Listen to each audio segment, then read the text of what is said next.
inviting me. It's such a pleasure. I don't get to speak to an audience like this too often. So thanks a lot. Thank you so much, ma'am. So let's get into it. So we already know that you've done your graduation from BITS and you've done management from IIM Calcutta, which is amazing. They're two very prestigious institutions. But in your 11th and 12th, what were the subjects that you took and what exactly was your background before going to these prestigious institutions? I did the regular, maths, physics, chemistry, computer science in my 12th plus languages. I graduated from, I grew up in Chennai and I graduated from a school in Chennai over there. So these were the subjects that were on offer and that's what I did. And I was very clear from the beginning that I wanted to do an engineering degree and that's how I started. Okay. And were you set on the fact that you want to pursue electronics and electrical and electronics engineering, or did you want to pursue some other branch? No, actually, I was very open. I knew I wanted to do engineering, and I was open to either doing electronics or computer science, or I was even open to chemical and mechanical. So it was between these four branches. At that time, we didn't have that many more opportunities because I graduated many, many years ago. And so it was between these four that I was looking at, and luckily I got a very good score in my 12th, so I got the branch I wanted, which was my top priority at that time, triple E. That is amazing. So, what are the job opportunities one can do after pursuing a degree in electrical and electronics engineering? You're talking of now. uh, Yeah. the world is open to you. You can do so many things. Actually, electrical is a very different branch from electronics, so I'm not even sure if colleges offer them together now. And even if they do, I think electrical has a huge opportunity stream out there. Electronics has huge opportunities. There are opportunities in the world of instrumentation.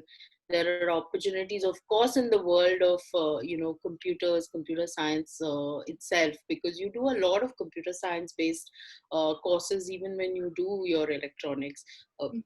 And so there is stuff that you can do at the what I call the device level. There is stuff that you can do at the programming level.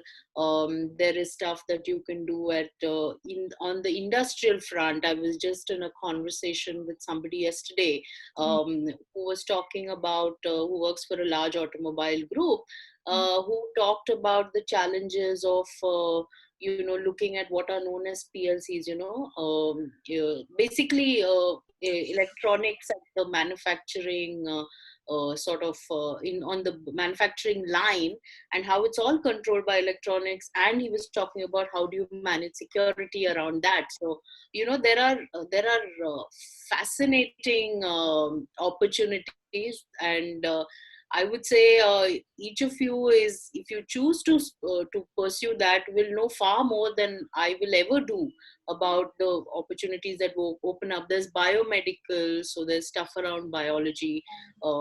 Anything you touch has a level of what is called digital today, right? Right. And all of that. IoT. What is IoT? IoT is finally binding. There is electronics in that which binds the digital aspect to it. So whatever you touch, you can decide to do something on that. Wow, that is wonderful. So, So you done your graduate degree from BITS. So, what did you enjoy the most when you were pursuing your degree over there? The friends I made. Uh-huh. I think Pilani, or I think any institute, finally, when you look back after so many years, your biggest takeaway is just those 4 years that you spend on campus, the entire experience.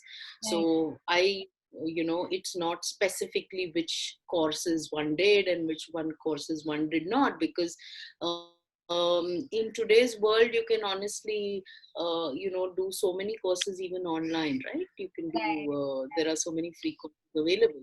The whole idea of going to an institution or an institute is to actually experience the whole campus, the campus life, all the other things that you do. You learn what to do, what not to do. You grow up as a human being, right? And that's my biggest takeaway. I mean, today my closest friends are the ones I made in bits. Even after 25 years, they continue to be the best. And those were the so somebody once asked me, if you were to relive any aspect or any phase of your life, what would it be? And I said the 4 years I spent in Bits Pilani are the best Wow, always. that is absolutely amazing. So another question, how do you think STEM will progress in the coming years? I think there is no limitation to STEM. Okay. I think anything you do, there is an aspect of tech over there, and not just tech. I feel science, or something to do with the whole quant aspect of things, right? So even if you do, for example, engineering, or even if you follow other fields like architecture, whatever you do. Why I have friends who work in the legal field who say that I need that quant training that goes into a person's mind when you follow a STEM based career. Even if you do, for example, a non-professional course, like you do your pure science in maths or physics or any of the science streams, even that gives you a tremendous orientation to think in a structured manner, or in a certain logical manner, Right. which you can then use to apply in any field of work that you choose to do. And so I just think if you are oriented towards any STEM avenue, I think it's great, because anything you do opens up to what you do later. I give this example of a very dear friend of mine who's been, we've studied together right from our nursery school, and we still continue to be very close friends. He's Wow. one of India's best film critics, and he moved into doing, writing, and he's what he does today. He's been doing this. He did this after doing his chemical engineering from BITS, Oh, and yeah. that is And if like, yeah, you should look him up. His name is Bharadwaj Rangan. If you ask him, if you look at his reviews, and I always feel that the way he writes his reviews is very unique. This is very there's a certain structure, and there's a certain analytical way in which he writes, which is amazing. And I feel, much as he may deny it, I feel it is because of his STEM orientation. right. And Yeah. Yes. So we are very grateful that we have someone like you who can explain to us, what is electrical engineering and why you took it up and how you took it up. But when you were saying the 11th, 12th grade, how did you take that decision, or how were you, sure that this is what I have to pursue, this is what I need to do? To be very honest, I wasn't very sure. All I knew was I wanted to do engineering.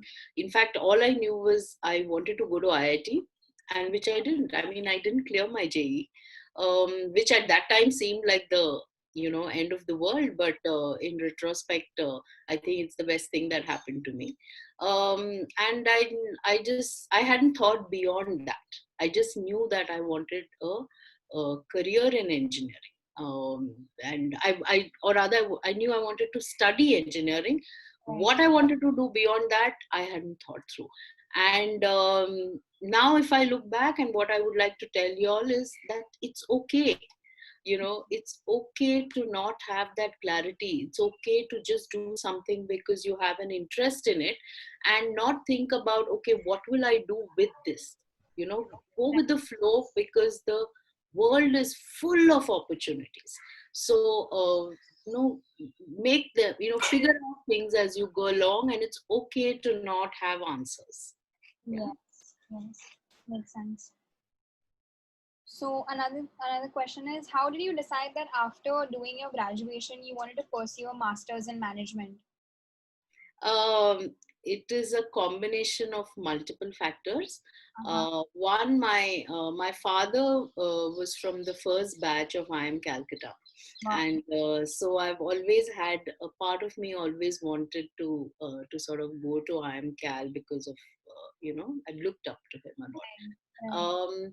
When I was doing my engineering, I realized that that my strengths lay in the managerial side of things, so to say, rather than in the hardcore tech side of things.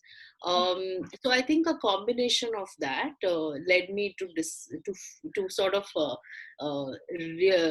decide that my masters will be in management, and that's how I ended up taking my CAT and going to IIM Cal. Okay, so did you do your master's in management directly after you finished your graduation, or did you do some work experience and then do it? I worked for a year in between. Okay, okay, that is great. So this is going to be my last question. So all the people that want to ask questions, they can either raise their hand after ma'am finishes answering this question, or they can type their questions out in the chat box. So any final piece of advice you would like to give to us budding girls in STEM? Uh, I don't think I have anything specific, but to say that you guys are in a great spot. You girls are in a great spot. I think this is the world today is like 1,000 times more, has gives more opportunities than when I was graduating. So just go and chase your dreams. I mean, I was trying to make some notes, when you sent me the questions, and Yes. let me just see if I can pull them out. So, one I wanted to say, is be yourself. Okay. Yeah. When I was growing up and even post studying, there's always this whole thing about society expects you to be a certain kind of person, a certain kind of personality. There are pressures about how you should behave. You want to be in a particular group or a category, and if you say that, okay, if I'm an engineer, then maybe this is what is expected of me, and so on and so forth. uh, don't be boxed in. Okay, just do what you think you want to do. Just be yourself. If you're the quiet sort, it's okay to be quiet. If you're the extrovertish sorts, it's okay to be an extrovert. If you like a sport, don't give up. Don't sort of curb any of those aspects of your personality while you try to pursue one professional front. You have interest in sports, interest in arts, in music, pursue all of that. I used to love languages. I still do a lot of reading, and I think all that you do contributes to finally the kind of person you become, which is very important. So let yourself flower in all directions. Don't limit yourself to, maybe if you're just saying STEM, then I will do only that. Okay, Right. that's one thing. Secondly, as I said, don't let others determine what you should and shouldn't do. um, Chart your own course. You will always have a kind of your own tribe, no matter what you choose to do.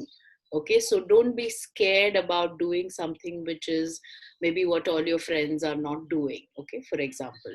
Right. The other thing is, I would say again, don't take failures to heart. Okay, you Mhm. may have set your heart on doing one particular course, or studying one particular thing, and you maybe for whatever reasons you don't get in, or you don't make that. Don't take it to heart. I mean, just go with the belief that whatever has happened for the best. Okay, so believe in that. I mean, like I mentioned when I spoke earlier, when I didn't get through the JEE, I thought the world had collapsed, but I realize it's now that it's the best thing, that going to BITS Pilani was the best thing that happened to me. And I sincerely believe that some things happen because they're meant to happen, right? So keep that in mind. Don't let failures get to you. There is no single path to success. Okay, each of us charts our own unique path, and basically have fun. in whatever you do. Remember, if you're not enjoying what you do, then there's a problem. So figure out what you want to do what you enjoy basically. And if you feel you're not enjoying something, don't do it. At the same time, remember that when you're doing 10 different things, there will always be two things which you greatly enjoy, two things which you absolutely hate, and then there will be, things in between which you will be ambivalent to. But plot through it, because that's how courses are structured and designed today. And somewhere you will feel that, oh, something which I thought at that time wasn't important is important for me now, right? So again, as I said, have fun. That's the bottom line. If you're not having fun, find something else to do where you have fun. Okay. Okay. So I have gotten a bunch of questions on private chat. Yeah. So someone has asked, has being a woman or has your gender ever affected you in your career? Good question. I speak on many forums where this whole thing about gender is brought up. Right. So yes, there are realities outside, but for me personally, Hmm. it has never been a factor. I Wow. mean, I've been fortunate that maybe because of the way life has turned out, I have never ever been found that I was on a back foot or at any kind of a negative or a disadvantage because of my gender. Okay, but at the same time, it's important to remember, and I tell a lot of people whom I mentor and speak to, is that sometimes it just helps to switch off that switch in your head about, oh, I'm a woman, or oh, I'm female. It's, in most cases it doesn't matter. So just switch it off and just go put yourself into whatever you're doing outside of gender defining you, right? Right. Makes sense. Makes sense. And Wonderful. there is nothing in this world which a woman cannot do. Just remember that. That is the bottom line. Exactly. Okay, so another person has asked, sometimes our aptitude does not coincide with our interests. It's difficult to choose a career path when your abilities call for something else. What advice would you give to such a situation? Um, so first of all, who has decided your aptitude is in a particular direction and it is at cross purposes with your interest, Exactly. right?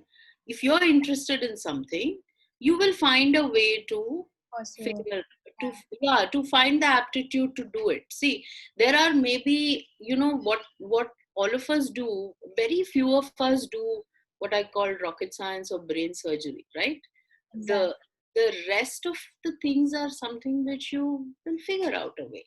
Maybe for somebody it may take them, they'll do it in 2 steps, and maybe you will take 10 steps in the beginning, but you realize that as you work at it, you will, and if you're interested enough, that is what will determine you finally in the future. Remember, success, I used to laugh at some of these things when I was your age. I would Right. roll my eyes and say, "Oh, success is 99% perspiration and 2% whatever, all of that, or genius or whatever." But believe me, that's true. Those who succeed are the ones who stay on course and persist and keep digging and keep plowing ahead. Okay, so Right. don't let somebody else tell you that you have an aptitude or don't have an aptitude for something. You're interested in something, go behind it.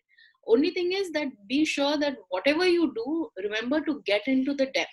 So you have to get into the details. Do not stay at the surface level. No success comes by trying to just get by. No success comes from just being clever about things and sweeping things under the carpet and being saying that, oh, I'm so cool, I just studied at the last minute or whatever. Maybe you'll get through the exam, but you may not really make progress in the long term if you've not jumped into the details. And that's a lesson for life. Exactly. Exactly. Makes a lot of sense. So someone has asked, what exactly does Arka do, and how did you get the confidence to start your own company? Good question. Um, so we work in the field of data privacy and cybersecurity.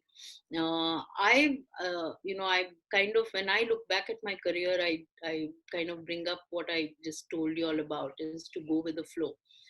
When I graduated from IMCAL, I wanted to have a traditional consumer marketing career. I wanted to be a brand manager and Right.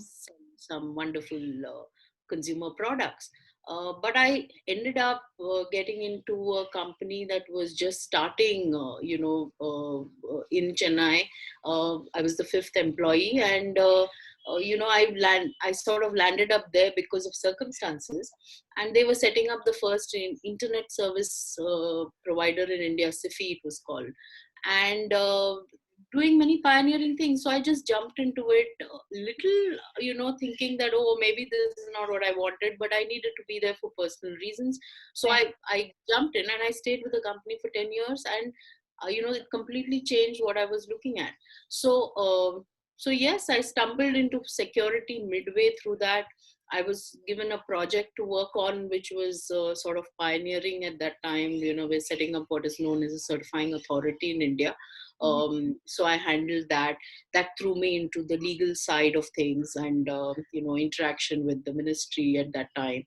I learned so much, but I would sit up and read legal stuff which I had nothing to do with till then. Wow. And slowly things started making sense. I got more and more into the security domain.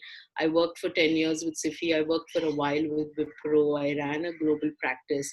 And then I was very sure that I'm not the kind of person who will enjoy working with very large companies, Mhm. and that I wanted to do something on my own. So I got out. I tried my hand. The first venture I tried failed. The second venture I tried failed.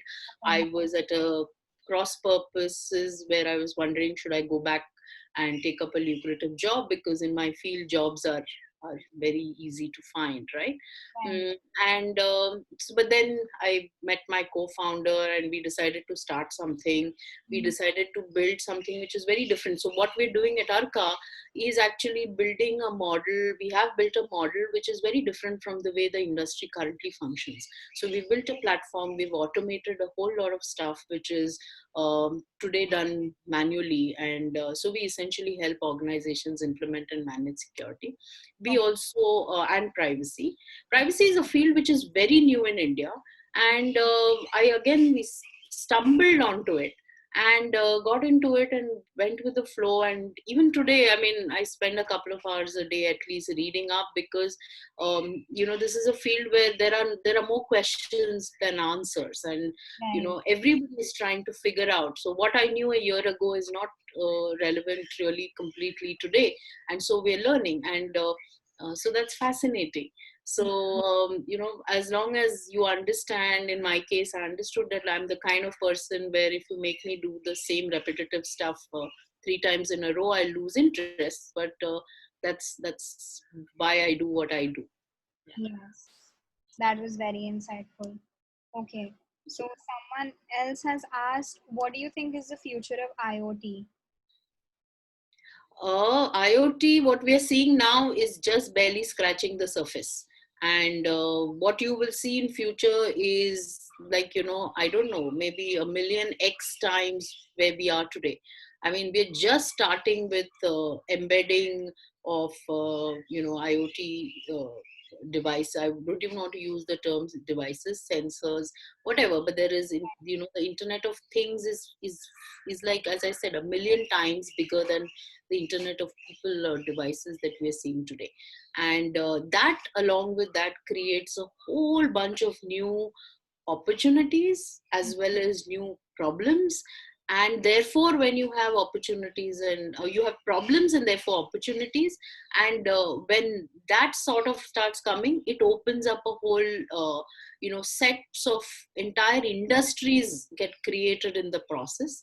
Right. And that's what it is. But you have to remember finally that IoT is one layer in the computing realm, right? Mhm. So to understand what's going on there, you need to understand basics of computing and basics of computer science also. And then you decide what you want to do in the field of IoT. You can do anything from build products to build regulations and policies, to implement IoT, to consult. So I have friends who do smart cities as part of consulting. Then there are friends who run companies that are actually building IoT specific solutions. So as long as, see, it's always like this, right? You have something in the center and then things build around it. So you have to figure out what is your sweet spot about what you want to do around something. Exactly. Yes. Okay, so someone else has asked, what do you think about pursuing a degree abroad? Is it better to study engineering in India or going abroad? There is no right or wrong answer. It depends on what you're looking for. Abroad is very big, right? So it depends on what university, what is it known for, the experiences you will get over there, vis-a-vis. So there is, for example, I would say any day. Sorry, any day, it's better to go to a top class, top ranked Indian institute, vis-a-vis, an institute which is low down, in another system, right? So going to, for example, going to Stanford is a no-brainer. If you get into Stanford, you get into any of those the top rung colleges, let's say in the US or in the UK, or any institute abroad, which offers you opportunities at that level, is always great. But don't do it just for the sake of going abroad. You know what I'm saying? Be very sure. See, because finally the institute you choose, especially for your undergrad, will defines you for the rest of your life. Exactly. So and why does it define you? Because it's not just, I mean, there's a reason why there's a brand, right? And the brand is because of a lot of stuff that gets built into that, what I call ecosystem. Your peers over there, the kind of faculty, the kind of exposure and opportunities that you get in that institute is finally what will determine your success. And therefore pick it for what you want. I mean, it may be something as simple as you want the experience of studying abroad, that's fine, but even then pick that experience for the right reasons. Exactly. I also think company matters a lot. Oh, absolutely. The people that you're staying with, even if you're in a top ranked university, and at the end of the day, this is what is, I mean, it's networking at the end of the day, in the sense, you're with them and everyone goes into their own respective fields, but at the end of the day, you're all friends and you made networks in various fields. Yes, your peer group matters. And because and what I call the sisterhood, okay, which is your girlfriends, they stay with you for the rest of your life, and they are the, believe me, they continue and they will always remain the power behind you. Okay, so remember, that is one of the most precious things that you build and cultivate with time, the sisterhood. Right, makes sense. So someone has asked, what do you think? Do you think artificial intelligence is a bane or a boon? Oh, it's definitely a boon. There are amazing things happening with AI as a technology, as a field.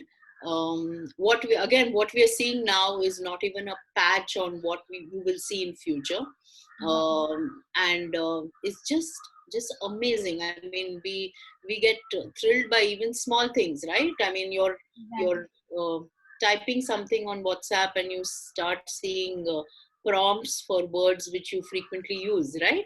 I mean, that is AI. Or when you're using any social media, you start taking a few of those things for granted, but that's because there's AI at the back. But this is just the beginning. I mean, we don't know what we don't know, and it is. But at the same time, um, I believe that a human being cannot be replicated. Okay, so there's only so much that a computer can do in terms of intelligence. That's why it's artificial intelligence. And as human beings, you will keep. So therefore, what you do, you have to ensure that you do, or you build your career in a role which cannot be automated, right?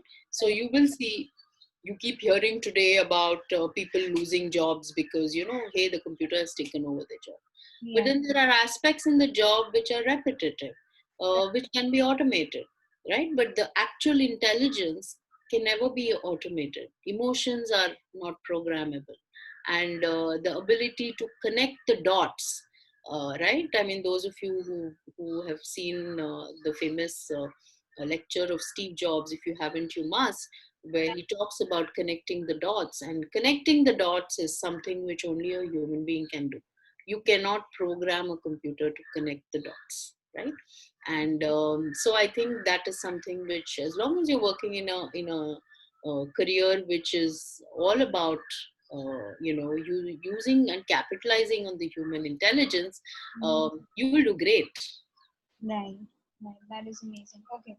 Someone has asked, how can we keep ourselves motivated, especially in these unprecedented times wherein you don't exactly know what is the future? Good question. Just keep the faith, okay? This will also pass. If you've read a little bit of history, you must have seen a lot of stuff being written about the Spanish flu, right? Which Right, lasted for so many years. right, And that also, it passed, right? So this is just a blip in a long life for you ahead. So deal with it. Don't focus on the negatives. mhm, Uh, Focus on what you can control. See, uh, all of us can control some things, and then there are so many things which are beyond our control, right? right, So not just for now, but even in life, stop worrying about the things that you cannot control, because by worrying about it, it only affects you. It doesn't, you cannot change anything, right? So can you change anything about the pandemic? You cannot. But what can you do? You can say that, hey, okay, I cannot step out of the house, I cannot hang out with my friends, but then what is it that I can do, and how do I use this opportunity the most? So businesses also, we're looking at it from that point of view, saying that, hey, what do I do to capitalize on this? Count your blessings. I yes, say, think about it. Okay, there is so much good that's happening. All of us are so lucky that we have homes to be in, to take part in conversations like this. How many people have that, right? exactly, And in the process, you feel shitty on some days. It's right, fine. Some days that you don't feel like doing anything, that's fine. Don't be kind to yourself, don't be harsh on yourself. Yeah. yes, yes, makes a lot of sense. Okay, someone asked a very specific question. What is your take on algorithmic biases? Great question. So I just, for the benefit of everybody, I hope you understand what algorithmic biases are and why is it so critical, right? So when algorithms get written, it's finally written by human beings, and therefore, as human beings, we all have our biases. Those get built into the algorithm. Later on, data that is used with those algorithms tend to enhance the bias, right?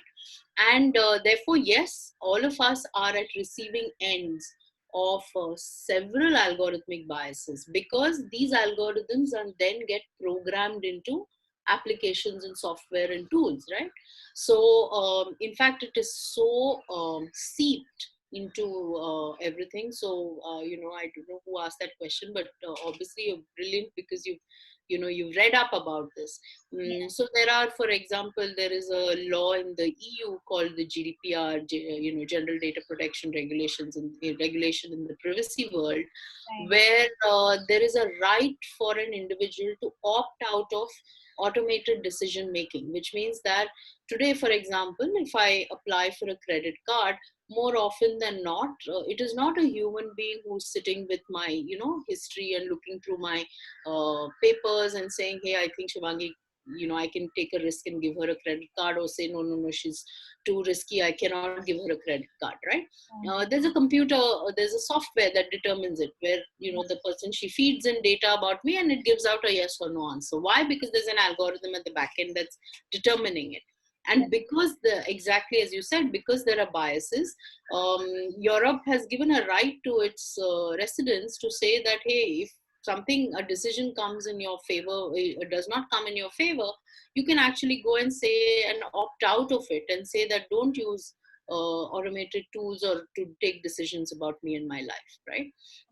So this is something which the world is trying to figure out. I mean, stuff like right like this is made a lot of people sit up and take notice that this is happening. It is, I'm sure a lot of you have seen that it gets used in racial profiling, and it gets used to, let's say, there's this big debate in the US about how blacks get, African Americans get, singled out for certain things because there are certain biases built in, and whether they're justified or not, we don't know. But there are such examples, and they abound in every sphere. So yes, this is an acknowledged issue. How to tackle it, I think the world is figuring out. It's work in progress. Right. Agreed. Completely agreed. Okay, so another question is that how do you think um, more women can get into STEM as a whole? In this sense, I think, like, I'll just explain the question a little further. I think what the person is trying to ask is that there are some women that have studied a STEM major or have studied something in STEM in their, say, graduate level or even after that, and somehow they are not able to, say, pursue a career because of multiple reasons. How do you motivate those kind of women, or those women that already have the degree and already have the capabilities to do so but are not doing it? Good question. And there is no one single answer. That is something which even the industry we try to grapple with, because there are many reasons why women drop out of the workforce over periods of time. And I think society as a whole needs to address that. But again, keeping outside the purview of this discussion about what needs to happen at the societal level, I think at the individual level, if the woman in question wants to remain in the STEM area, because there are many who don't want to, right? Those who, and then there may be folks who may have not studied STEM but then want to get into it. So both are realities. Opportunities exist, and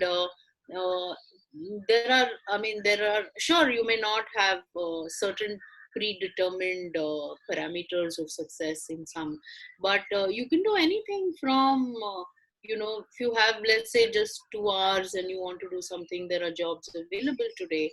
And if you have the entire day and you're ready to work full time, then there are several opportunities available. I think it's very much dependent on the individual. So I'm not talking about the world at large, but let me tell you what we do in my company to encourage women to come back into the workforce after they've had a break. Particularly, a lot of people take a break when they have a child, right? So we run an internship program. We call it the wind beneath my wings. And we have a specific program to onboard them. Not everybody manages to make the most of it. So we've had 50% success failure rates. We've had some who've come on board via that program and done brilliantly, and then there are some who have dropped off midway, saying that ye meri bas ki baat nahi hai, I want something easier. So because it's hard, right? When the domain that we work in, it's not hard, it requires a lot of effort. So it is entirely in the individual woman's sort of decision about what she wants to do. And if she's determined, she will find a path. I always believe that as human beings, if we are determined to do something, we'll always find a path. As they say, the universe conspires for making things happen, provided you want it very badly. Right. Makes a lot of sense. Okay. So I think this will be our last question for today. The last question is, how do you feel women, or I think it means more of girls, can get informed in all the sort of STEM fields? Um, I think it's not just all. It's very hard to get a complete view of STEM fields, right? So I would advise you to pick the areas which you are currently interested in, and then read up, because there's so much happening around us all the time that we all of us tend to focus on that narrow area that we that is applicable to us, around which itself the world is, there's an entire universe around it, right? But Yeah, read up. Today the world is so much, you don't just have to read. There are podcasts, there are sites which keep track of things, and it's like, it's like the typical onion rings. You open one layer, you'll find another layer. You open that layer, you find it's like, never ending. So at if you're just trying to, therefore, what is the objective of figuring out what's going on in STEM? Is whether is it to figure out what you want to do in a particular area? Pick one or two areas, read up about it. If something piques your interest, then go further into it, and so on, yeah, right? If it's from the point of view of figuring out so that you want to decide which college to go to, for example, then look at it from that perspective. Ask for help. That's one thing I always say: don't hesitate to ask for help. Talk to people. Ask friends of friends, friends of your parents. It's a network. Go interact. It's also a very it's always very energizing, and very good to interact with people, because everybody's had different life experiences and their journeys are very interesting. So you learn everything from every interaction. So pick an objective, otherwise you'll get lost. So figure out what you want and why you want to do something, to find out, and then go behind it with that, because then you will find something within that circle. Otherwise it's like saying, I want to know everything about everything, so nahi hota hai. exactly. No, and another thing that I would also like to mention is that, as you mentioned, taking help from people, or your parents, friends, or just adults or people that have gone to the same college. Another thing is how important it is to do job shadowing sometimes. If you're genuinely interested in a certain field and you really want to get a proper perspective of what exactly does a professional in that field do, then Yeah, something you should be doing is job shadowing. And job shadowing is a very big trend abroad, especially in countries like USA and UK. Like, yeah, almost every child has done job shadowing over there before getting into the university that they wanted to. So yeah, I feel like job shadowing should also become a thing, or people should at least be aware of these kind of things, because everyone is very helpful. No one's yeah, going to turn you down if you're going to ask them for some help or some recommendations, or just in general get to know, as you mentioned, from everyone. When you speak to them, everyone's experiences are different, and it's a very enriching experience when you hear about someone else's life and how they led to where they are right now, and how you can also pursue it if you're interested in that career. yeah, absolutely. I mean, shadowing is very much is a great learning tool. So if you have an opportunity to shadow somebody, please do, and please shamelessly ask for opportunities. Any of you wants anything in the field of privacy or security, just reach out to me. So similarly, there are, hundred and whatever thousands of folks out there which whom you should reach out to and shadow, and you learn so much. Exactly. Okay, so on that wonderful note, thank you so much for joining us, ma'am. It was a great pleasure having you. My pleasure, and wish you all the best. The As to use a cliche, the world is out there for you to go out and conquer. Make Thank the most of it, and have fun while you're doing that. Yeah. you.